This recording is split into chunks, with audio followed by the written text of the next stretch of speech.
All right. So we're just gonna have like a brief little talk here, and I want to discuss why chronic pain happens and what are the main causes of it. Okay.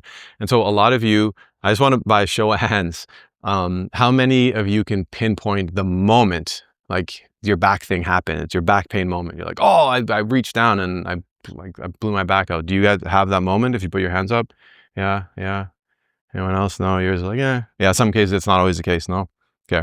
If I remember mine, I had many, but I threw my back out all the time before I got the sciatica. But the sciatica one I remember specifically as well. But through all of my understanding and research with like back pain, what you come to find out is that everyone knows the phrase the straw that broke the camel's back. Yeah. The straw didn't break it's like everything. That was the last straw, right? And so the dysfunction that is taking place in your body is something that's been building up.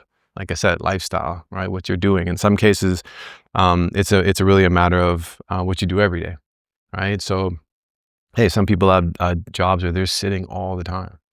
Sit, sit, sit, sit, sit, sit, sit, sit, sit, sit, sit, sit. And then they're like, hey, I'm an athlete and I go do some crazy activities, right?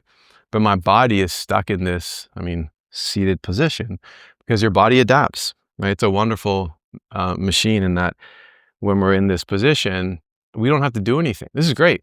Oh man, like I don't have to use my hip flexors, my glute muscles. This is all like this. I don't even have to use my back muscles. I just sit here like, this is amazing, right? And so then you go out and like play hockey. I know we got hockey guys in the room, tennis, whatever. Well, what do you think happens, right? Because the next thing is it's muscle dysfunction. So like, okay, your glutes, they don't really work anymore, right? They're not really doing their thing. Hamstrings, they're not really strong. They don't really function properly, right? And then you go and play some sports or you do some activities, and eventually your back is doing too much of the work that maybe your glutes and hamstrings should do, right? So in some cases, it's just because of your lifestyle, sitting, etc. Or maybe you have a job that's physical as well, right? In other cases, it's because you're not training properly. So maybe you've gone into the gym and you have a specific training style that is just neglecting these areas, or you're doing, lifts that are just not good. And then the last thing is kind of looping it all together is you could have and likely have, because we're humans and we all have certain emotional and psychological stress.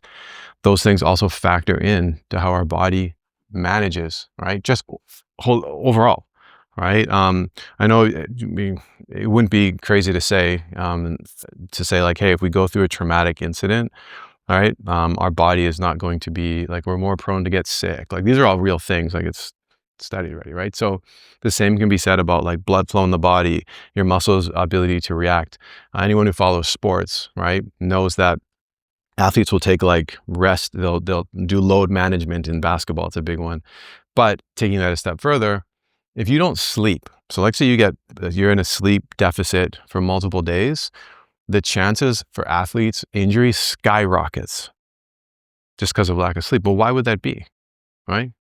Their muscles haven't gotten any weaker, right? Nothing's changed. So why now would they get more injury? Well, because we understand, and something that we often just deny is that our body it's a holistic unit, right? And so if I'm depressed, if everyone has been depressed before I have, it's like I can't get out of bed. It's not because I'm low on energy or I don't have enough. No, it's because my body and my central nervous system is responding to different hormone levels and things of that nature, right? So when we think about this, now imagine everyone here said, oh, like, how does it feel when you're in pain? You feel like shit, right? Your body is compromised. Mentally, you're just like, oh, this is tough, right?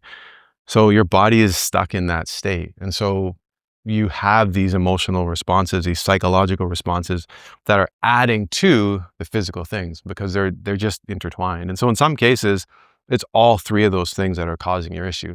Maybe it just happened for the physical injury, then it became chronic, right? Now you worry about it all the time, and now you're stressed about it all the time, right? And this is vicious loop. So it doesn't really matter how it started. The point is like it's kind of all the same thing, right? And so the reason why I bring that up and I wanted to uh, talk about that is what we're going to be focusing on today is, at least in the morning, okay, is the idea that these states that you're in, these mental, emotional, psychological states, they can exasperate pain and they can keep you stuck in it, okay? And so what we really want to understand, that the pain that anyone feels is easiest way to say it, it's your friend, right? Your body is talking to you, literally saying, hey, like something's wrong, right?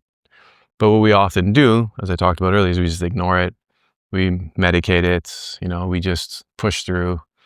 Okay. And so what we want to do today, and what we're going to do is we're going to teach you and go through some strategies that you can use to put your physical, your emotional state, your psychological state in the best possible place for recovery.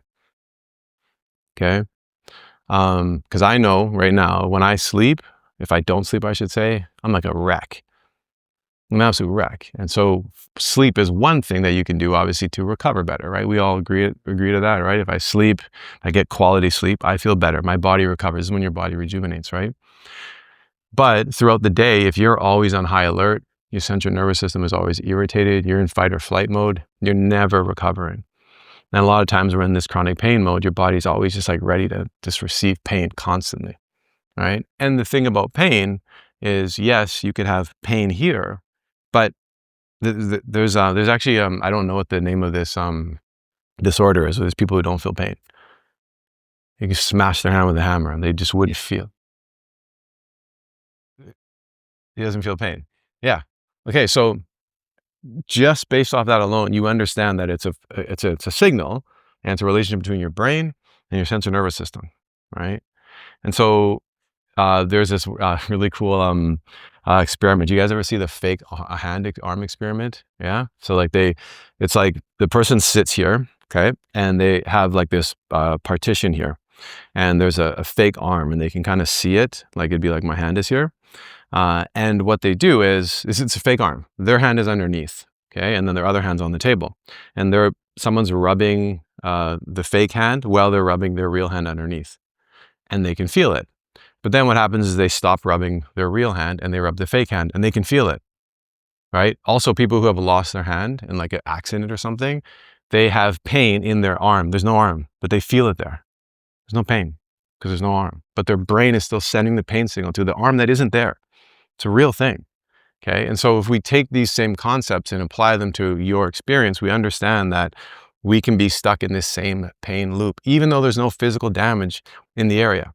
Okay. So now I'm not suggesting that that's always the case, but what I am suggesting right now is that we can start to do things to lower that connection or even cut it off completely.